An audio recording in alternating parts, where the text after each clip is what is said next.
Economia, por Gilson Schwartz. Professor, qual o tema da coluna hoje? A ocupação dos territórios ucranianos por tropas russas e o apoio da China às pretensões geopolíticas do Vladimir Putin, mais uma vez trazem para primeiro plano o mito de um confronto entre o Ocidente e o Oriente. É uma versão requentada e basicamente desinformada do confronto entre capitalismo de mercado e capitalismo de Estado, já que somente o pessoal, vamos dizer, mais ideológico, ainda apela para essa retórica da oposição entre o capitalismo e comunismo, que obviamente já não existe, nem na Rússia nem na China. Os acontecimentos recentes na fronteira ocidental da Rússia são, em primeiro lugar, a enésima reedição de confrontos por domínio territorial nessa região, que remontam, no mínimo, ao século XVIII. A Guerra da Crimeia já revelava tensões nessa fronteira do capitalismo em meados do século XIX, ou seja, há mais de 100 anos. A gente está falando aqui de confrontos que aconteciam nos estertores do Império Otomano. O fim do comunismo na Rússia e a grande transição para uma espécie de socialismo de mercado na China criaram laços, interdependências entre Ocidente e Oriente sem precedentes. Quem aposta numa guerra do apocalipse, em que o Ocidente e o Oriente finalmente vão colocar a limpo suas diferenças culturais, geopolíticas ou até existenciais, ignora alguns fatos básicos. Professor, quais seriam esses fatos? Em primeiro lugar, apesar do poderio militar russo e da importância da Rússia como fornecedora de energia e gás para a União Europeia, o fato é que a economia russa produz atualmente menos que a Itália. A renda per capita é da ordem de 1/4 do equivalente na Inglaterra. Um raciocínio semelhante vale para a China. O território é gigantesco, de fato o crescimento econômico é vigoroso, já teve confrontos militares históricos contra potências ocidentais, mas a renda per capita está bem abaixo dos países ocidentais. A produção é praticamente 2/3 do que é o produto norte-americano. São as duas maiores economias do mundo. Mas não são apenas as proporções que importam, é o grau de interdependência que precisa ser ressaltado. A China tornou-se fornecedor de produtos para os mercados dos países ricos. É impossível pensar em riqueza chinesa sem dependência do consumo ocidental e das exportações ocidentais. 30%, mais de 30% das exportações brasileiras vão para a China. Então, Estados Unidos, União Europeia, Japão, Rússia, China formam um sistema planetário em crise, o que não autoriza a imaginar que dessa crise vai surgir um novo feudalismo, com fragmentação em blocos regionais, modelos completamente antagônicos, ou mesmo disputas ideológicas e políticas em torno da democracia. A hipótese de que as maiores potências econômicas, militares e tecnológicas vão resolver suas diferenças por meio de guerras culturais, pelo confronto entre, vamos dizer, valores supostamente ocidentais, liberais e capitalistas e modelos asiáticos, orientais ou não capitalistas, é uma hipótese furada, é fake news mesmo. O que está acontecendo é uma crise, como já aconteceu em outras crises capitalistas. Cai o crescimento econômico internacional, esse fenômeno leva as elites a criar, buscar bodes expiatórios, apelar para o protecionismo e, se possível, em nome dessas ideologias, mandar territórios e populações para o sacrifício. São discursos montados a partir de valores imaginários como nação, raça, Ocidente, Oriente, capitalismo de mercado, capitalismo de Estado. Tudo isso foi enterrado no século XX. As tensões na Ucrânia refletem o passado, mas não prenunciam nada sobre o que está por vir. Recorrer aos ícones do passado pode até consolar os incautos, mas não ajuda a decifrar os contornos da emergente globalização digital. Eu volto daqui a 2 semanas comentando as tendências da economia, da política e da tecnologia no Brasil e no mundo. Eu, Simone Lemos, ouvi o professor Gilson Schwartz. Economia, por Gilson Schwartz.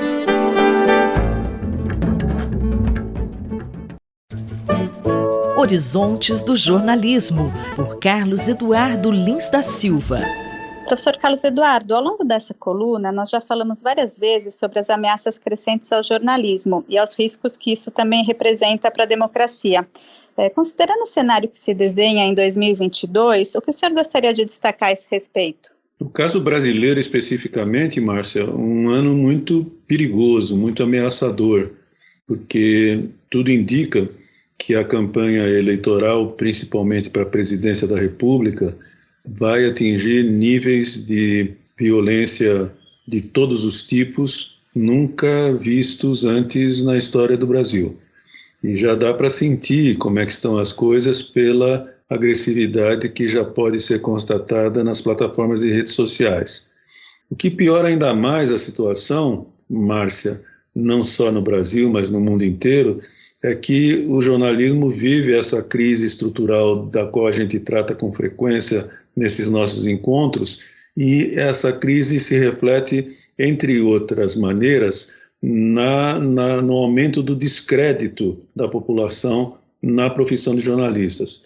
Na semana passada saiu uma pesquisa do Pew Research Center em que mostra-se que, mais uma vez, a confiança, o nível de confiança da população americana nos jornalistas decaiu. Em 2018, 15% dos americanos diziam que confiavam bastante na imprensa, que já era um número baixo.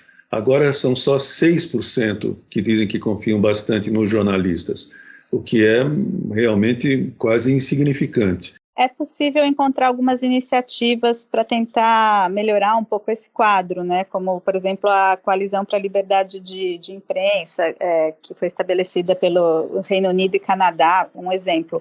Mas ainda são iniciativas tímidas, não, professor? Diante do tamanho do problema? São iniciativas muito tímidas. Essa coalizão pela liberdade dos meios de comunicação, que você acabou de mencionar, é uma dessas iniciativas interessantes, mas que ainda estão começando. Ela foi estabelecida em 2019. Evidentemente, em 2019, nós já estávamos na presidência Bolsonaro, então o Brasil não participa, não é um dos 50 países que participam dessa coalizão. Da América Latina, Argentina, Chile, Costa Rica, Guiana, Honduras e Uruguai participam apenas.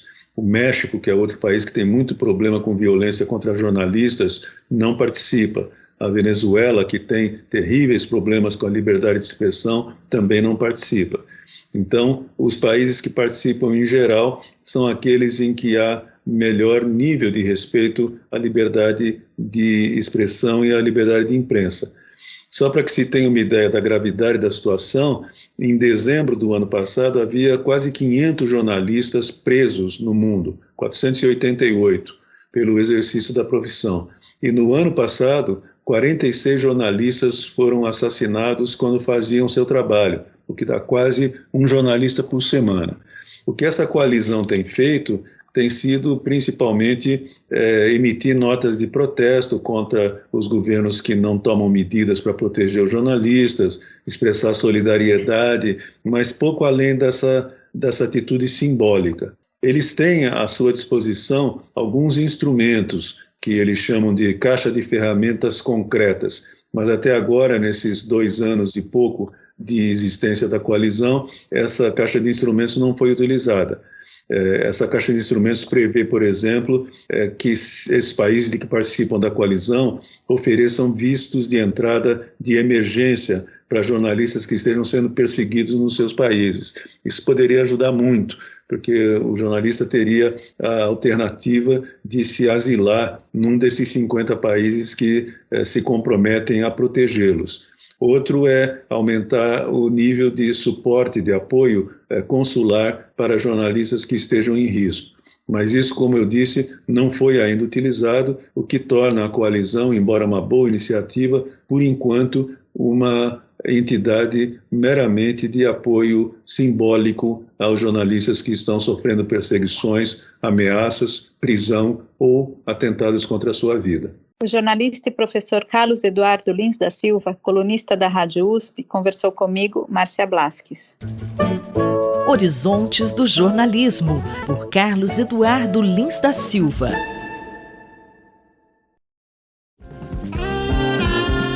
Corpo em Movimento, por José Carlos Fará.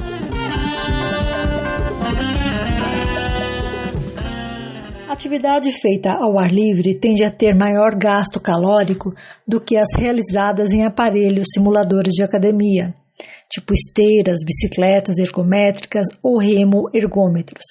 Segundo o professor Fará, isso acontece porque se gasta mais energia para contornar as variáveis do ambiente ao ar livre, como os obstáculos dos terrenos onde se caminha ou se pedala, ou as próprias condições das águas onde se pratica o remo.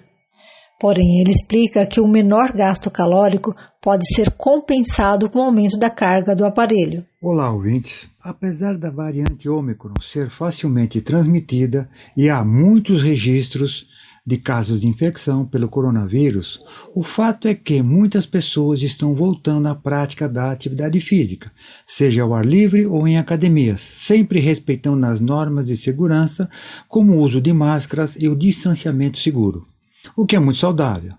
Já comentamos em colunas anteriores sobre a volta segura e a prática da atividade física. Deve ser realizada de forma gradual e sempre respeitando a individualidade. Mas uma pergunta muito frequente é se a corrida ou a caminhada que fazíamos na esteira tem o mesmo efeito da corrida ou a caminhada ao ar livre. A mesma dúvida também se estende para o pedalar em bicicleta ergométrica ou nas ruas e também para remar em remo ergômetro ou remar com o barco na água.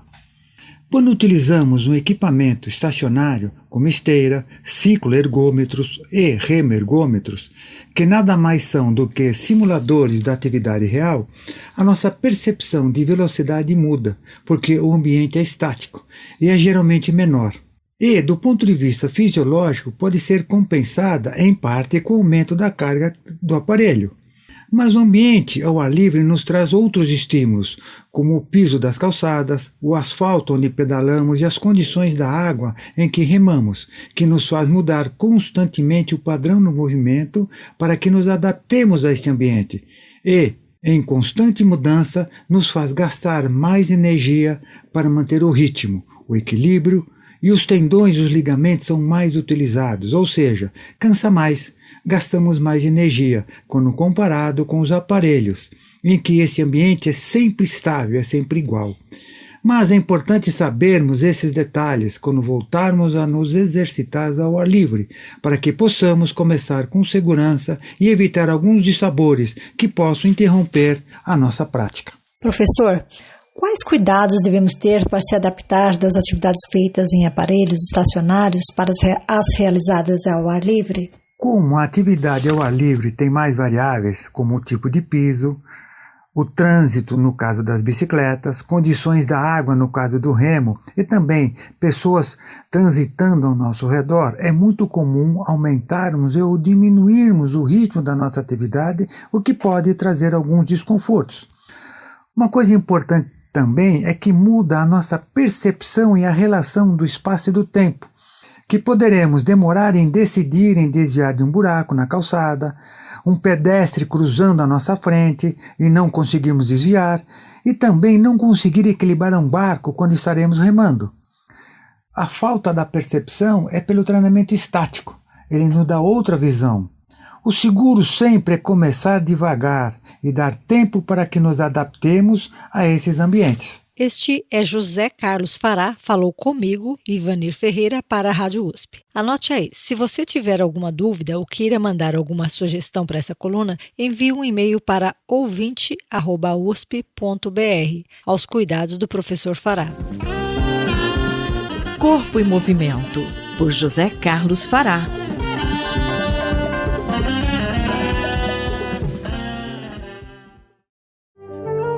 Fique de olho, por Eduardo Rocha.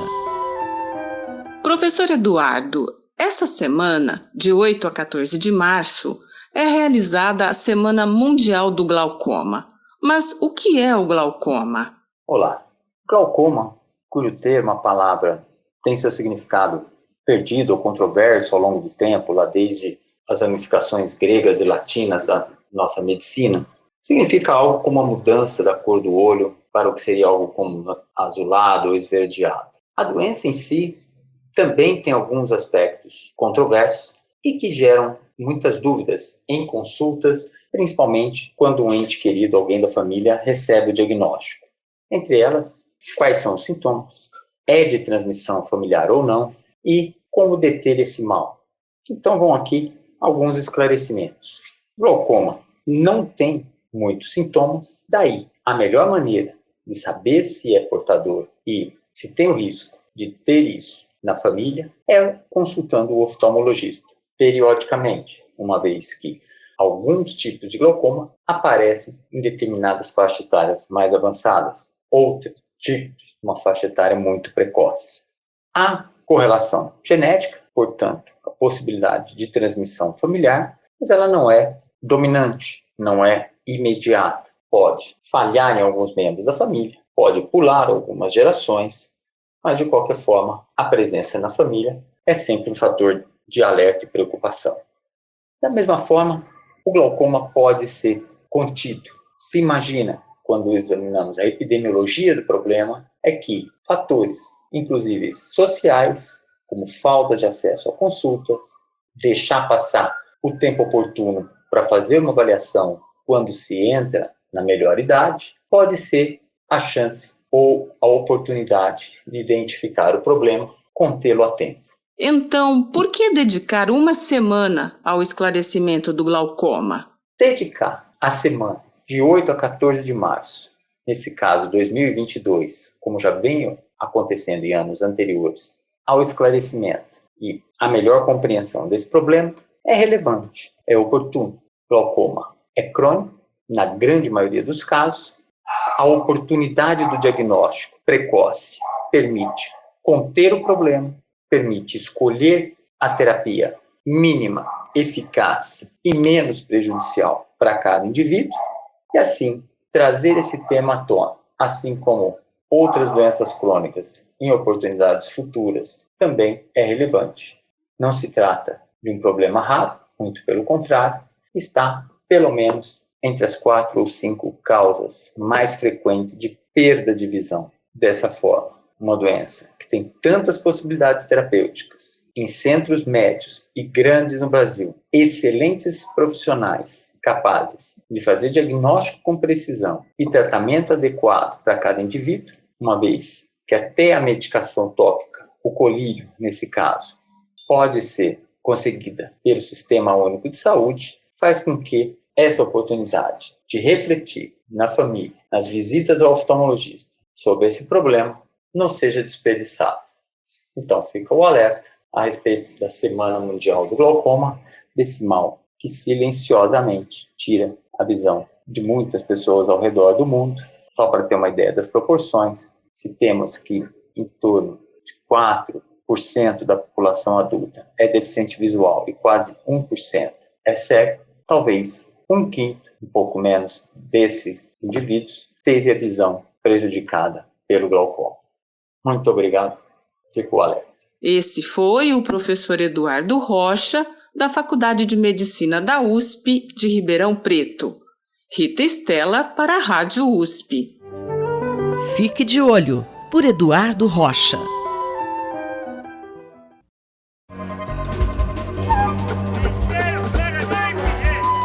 Saúde e Meio Ambiente, por Paulo Saldiva. Bom dia, professor. Um novo projeto de lei está em discussão no Senado e trata sobre o uso de pesticidas para combater pragas urbanas. Professor, qual é a novidade no projeto em análise no Senado? Olá, Cinderela, olá, amigas e amigos da Rádio USP. Volto aqui para falar sobre saúde e meio ambiente. Hoje, o tema é o texto do projeto de lei 6299, que foi aprovado na Câmara Federal e está em discussão no Senado da República. Esse projeto de lei fala sobre as novas regras para que você permita o uso de pesticidas em nosso país. Antes desse projeto de lei, a decisão da adoção de uma nova molécula usada para combater pragas na agricultura dependia do parecer do Ministério da Agricultura, do Ministério da Saúde, através da Anvisa, e do Ministério do Meio Ambiente. Nessa nova formulação, quem tem o papel central é o Ministério da Agricultura. E tanto o meio ambiente quanto a saúde poderão se manifestar depois da eventual aprovação e uso dessas moléculas. Quer dizer, poderão apresentar obstáculos após a aprovação. Isso para mim é um retrocesso. Embora o uso de pesticidas na agricultura seja, até o presente momento, uma coisa necessária para se manter a produção de alimentos, essas moléculas estão longe de ser perfume. Por isso que elas têm que ser cuidadosamente liberadas, tanto do ponto de vista de proteção do trabalhador, como também da população das áreas vizinhas onde se aplica, pois essas moléculas podem chegar tanto na água de abastecimento público, quanto chegar através da fumigação, por via inalatória às populações do entorno. Professor, nas áreas em que os pesticidas são usados, há incidência de doenças? Quando se estuda essas áreas de aplicação extensiva de pesticidas, se nota aumento de malformações congênitas, câncer e algumas doenças de pele.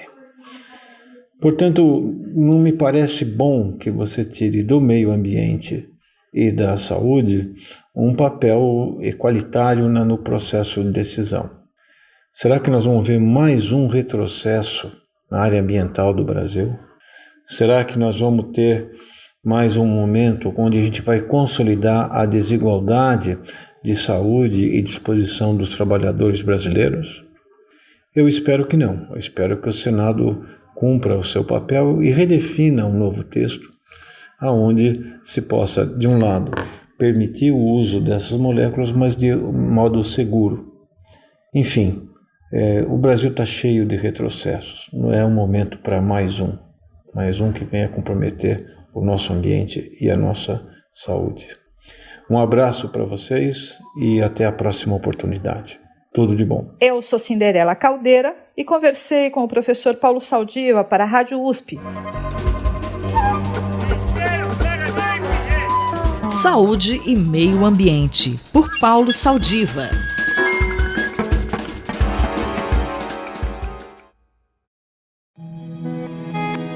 Ouvir imagens com Gisele Beigelman. Professora, qual é a sua avaliação sobre as eleições de 2022? Tudo indica que as eleições de 2022 vão ser muito duras. O crescimento de grupos neonazistas no país será provavelmente um dos seus ingredientes mais problemáticos. A pesquisadora Adriana Dias, que é doutora em antropologia pela Unicamp, vem se dedicando ao tema do neonazismo no Brasil há 20 anos e apresenta dados estarrecedores. Entre 2019 e 2021, houve um aumento de 258% no número de pessoas que passaram a integrar grupos neonazistas. São cerca de 10 mil novos militantes. São 52 grupos organizados em 530 células e que estão distribuídos nas 5 regiões do país. Muitos desses grupos estão armados e, por isso, não é uma hipótese descartável pensar que poderemos assistir no Brasil algo semelhante como a invasão do Capitólio nos Estados Unidos, quando o Congresso foi tomado pelos militantes extremistas inconformados com a derrota do Donald Trump. Mas o que explica esse crescimento?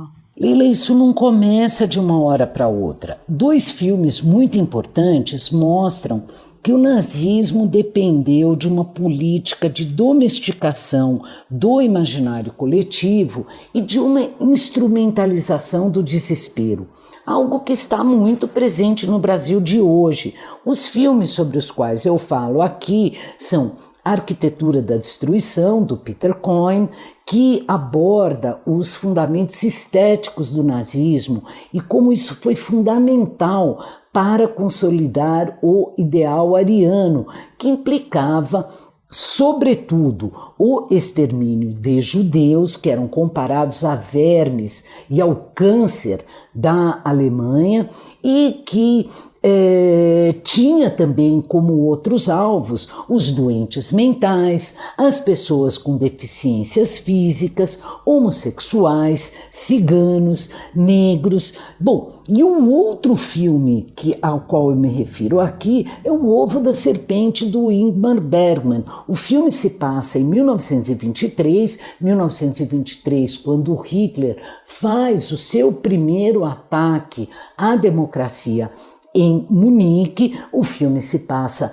em Berlim, em uma clínica clandestina em que se começavam a fazer experiências com seres humanos para testar a sua aptidão racial ao mundo dos supostamente fortes, ensaiando o que viria a ser um dos pilares do nazismo.